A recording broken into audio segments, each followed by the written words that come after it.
This video covers practical tips you can use in a coffee shop or cafe to make healthier choices. Americanos, filter coffee and tea contain minimal calories. Cold drinks like frappes or milkshakes can contain a lot of calories. An unsweetened iced latte would be a healthier choice. If you take sugar in your tea or coffee, try cutting this out or reducing how much you use. Or you could swap sugar for sweetener. Larger coffees contain a larger amount of calories. Opt for a smaller size instead. Ask for a skinny version made with semi-skimmed or skimmed milk. If you add syrup to your coffee, try a sugar-free version if you can. Ask for your hot chocolate without cream and marshmallows.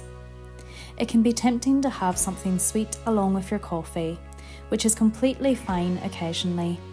Just be mindful that cake and tray bakes are often high in calories. As an alternative, you could choose something a little healthier like a fruit scone or fruit tea cake, or share with a friend. Feel free to screenshot the key points from this video. Subscribe to Public Health Dietitians on YouTube for more nutrition advice and healthy recipe videos.